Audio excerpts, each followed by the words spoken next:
இந்த எபிசோடு நாம இயக்குனர் சோமிதரன் இயக்கத்தில் வந்திருக்கிற நீலிரா படத்தை பற்றி பார்க்க போகிறோம். இந்த படத்தோட கதையை பற்றி பார்த்தோம்னா, இலங்கையில் வடப்பகுதியில் உள்ள ஒரு கிராமத்தில் ரூபா கொடுவாயின் வீட்டில் திருமணம் முடிவாகுது. இதற்கிடையில் இலங்கையில் போராளிகளை அடக்கி ஒடுக்கும் இந்தியாவின் அமைதிப்படை நவீன் சந்திரா தலைமையில் அந்த கிராமத்துக்கு வருது. வழிமாறும் அந்த அமைதிப்படையினர் திருமண வீட்டை இரவு வேலையில் சொல்கிறாங்க. அந்த வீட்டில் உள்ளவர்களை பிணைய கைதிகளாக்கும் அமைதிப்படை வீட்டையே ஒரு முகாமாக்கி விடுறாங்க. இந்த சூழலில் அமைதிப்படையினர் இருக்கும் தகவல் கசிந்து அந்த வீட்டை சுற்றி போராளிகள் கண்காணிக்கிறாங்க. அமைதிப்படையை தாக்கவும் நேரம் பார்த்து காத்திருக்காங்க.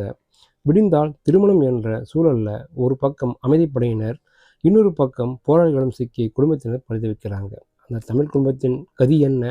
திட்டமிட்டபடி திருமணம் நடந்ததா? இதாங்க இந்த படத்தோட மீதி கதை.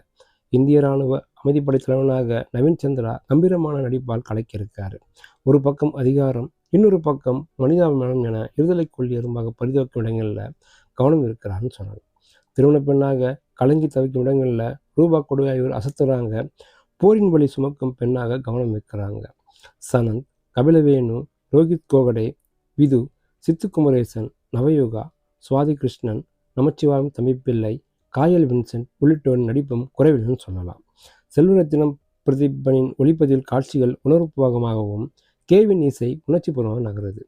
பேசிய காட்சிகள் நீட்டிக் கொண்டிருக்காமல் சொல்ல வந்த கருத்தை சுருக்கமாக சொன்ன விதம் பாராட்டுக்குரியது. சில இடங்களில் நாடகப்போக்கை தவிர்த்திருக்கலாம் தோணுது. யுத்தம், ரத்தம் என்ற வழக்கமான போர்க்கதை என்று இல்லாமல் போருக்கு நடுவில் மக்கள் அனுபவித்த வழியை அழுத்தமாக பதிவு செய்த இயக்குனருக்கு ஒரு பாராட்டுகள் சொல்லலாம்.